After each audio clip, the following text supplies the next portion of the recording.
Welcome back everyone to your favorite movie review channel. That's right, Man Cinema Reviews with its ever so lovely host, me, Peter Mann. What's up, y'all? On today's episode, we're gonna be tackling M. Night Shyamalan's latest mystery thriller, Trap. But before we get to that, let's go ahead and take care of some business. Notice you press like, subscribe, and be sure to hit the notification bell as well to notify you of any and all reviews and the content and the like to this channel. You noticed my last review, Deadpool and Wolverine, has gone over swimmingly. I posted a clip on TikTok of me doing some NC choreo. It's been a lot of fun and gained a little bit of traction, so please just get at me on all platforms. I've been on it with my letterbox as well. I really want to get back onto that because I just think it's a ball to have, as well as check out my son's Pokemon content at Peter's Pokedex. Thank you very much for choosing Man Cinema Reviews. Let's get to it. Trap is about a man and his daughter realizing that they're at the center of a dark and sinister event while watching a concert. I get what you did there, M. Night.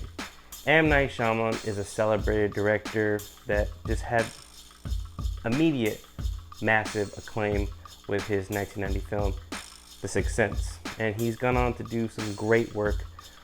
Unbreakable, Signs. The Village might need a rewatch for me. I know it's gained somewhat of a cult following.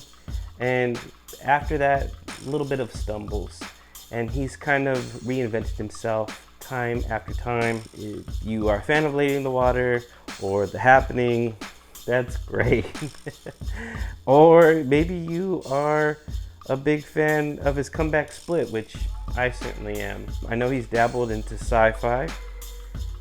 After Earth, might be a fan of that as well. I've always just stayed tuned to what he's doing. I'm very aware of what he's done so far, and I've been a fan of most of his work, and I really do champion him to continue to have a burgeoning career in the film industry. And I know it's great that he still does make movies.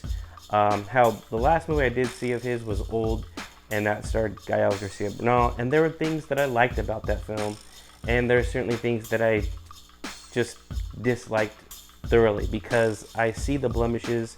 I noticed that he doesn't have a script supervisor to rein him in when he's just doing a little bit too much, and no one's really checking him for the things that he writes in his scripts, because boy, when actors say it some of it just doesn't really land and comes off as cringe-inducing, and that's sort of what's happening in Trap. Now, I'm a big fan of Josh Hartnett, and he's supposed to be a serial killer. I mean, this is no spoiler because it's all in the trailer. So if you didn't want to get spoiled, well, there are people out there that don't watch trailers nowadays, which might be a smart thing to do because, hey, he is the butcher. He's the one where FBI is on the hunt for this man who was brought to this concert and literally sets up a trap for him to be discovered. And he's going through the motions. He's trying to find the exits. He's trying to find his entryway into an exit, and things fumble, things foil.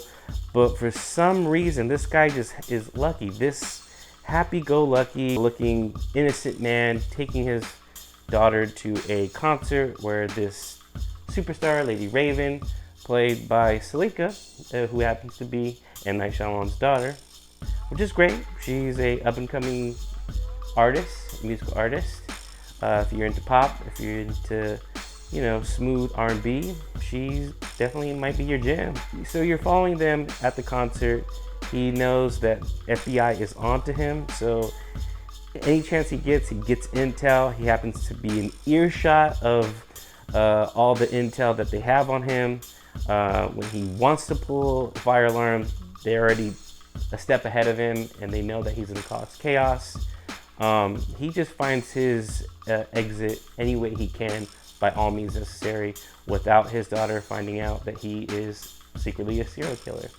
So this seems like a great setup. And Josh Hartnett, I've just been championing. I've been a fan of his Virgin Suicides, his early work, The Faculty. I just think that he just showed a lot of promise. He did his commercial stuff in Pearl Harbor. I'm a big fan of his for Black Hawk Down and 40 Days, 40 Nights. Happened to be seminal films growing up as a teenager myself.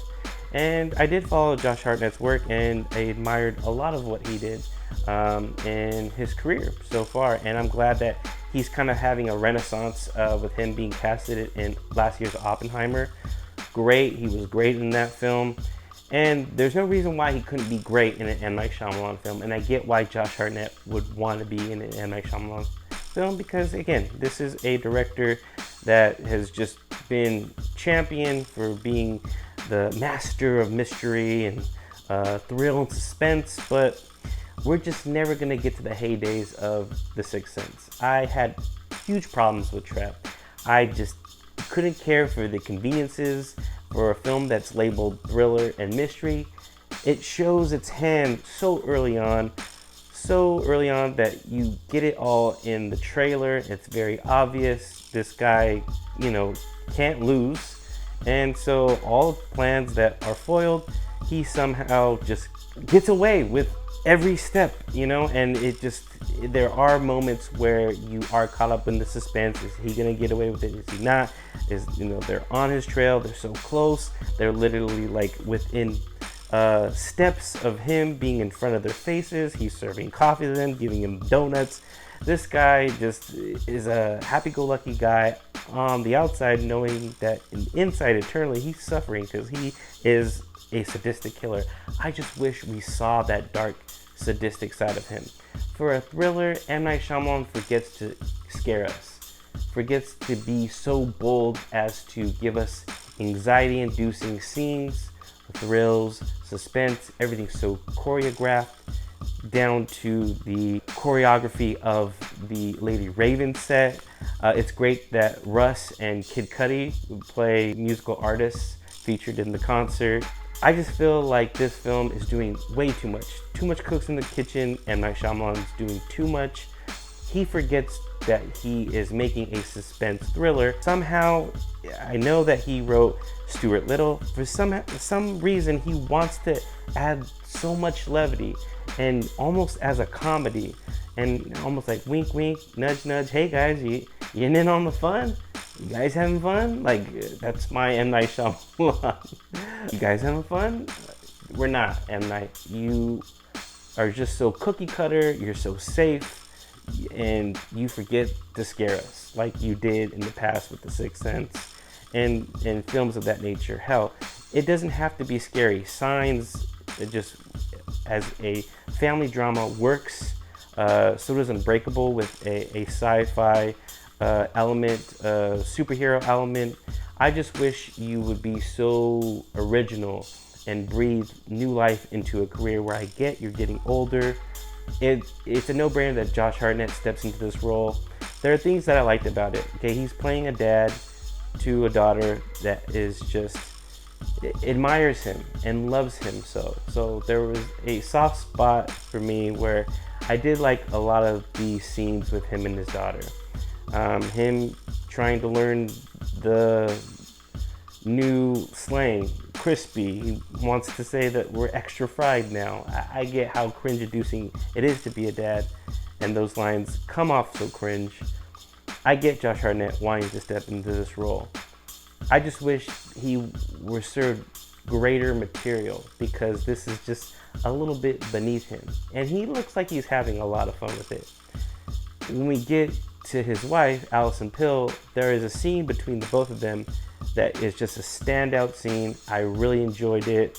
Very harrowing. There's a monologue that Josh Hartnett delivers with so much gusto, and I just wish there was more rich material in that scene that would have been throughout. I get you want to have fun with your thriller and your suspense, but thrill me, scare me.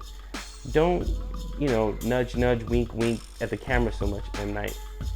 I just find it annoying that you have to do that, and no one's wrangling you in to say stop. Let's do a rewrite. Does this serve the story? Does this serve the narrative? Does it serve the tone? It does not, and I didn't appreciate it. Trap, in some spots, there are some good things going on, but there's a plethora of wrong things going on as well. It's just as scattershot as Old, but I actually prefer Old because at least it sets a tone, and there is levity, but there is dramatic scenes that work, and there is obnoxious, twists and turns, and that grandiose twist, if you want to call it that, in Old. There is a twist here in Trap, but it just feels so, just like we're going through the M. Night motions, and it just isn't what he used to be. And I really think a great filmmaker.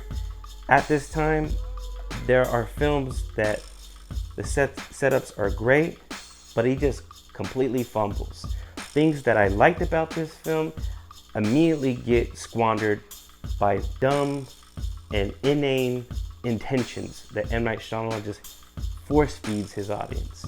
I'm sorry, if you like this film, great. I'm glad you had fun. And I don't want to be a purveyor of knowledge and say that I know thrillers, I know mystery. This is no thriller, this is no mystery. I just want what's promised, okay? I just find it very frustrating that Trap is not scary. No mystery, no thrills. It just wants its cake and have it too. And I'm sorry, you can't. I like Josh Hartnett a lot. I just wish he was giving greater material and a better movie. Trap, for me, will get a not so strong 2-star review, and that's the best I can do. Thank you very much for tuning in to another episode of Mad Cinema Reviews, and we'll see you on the next one.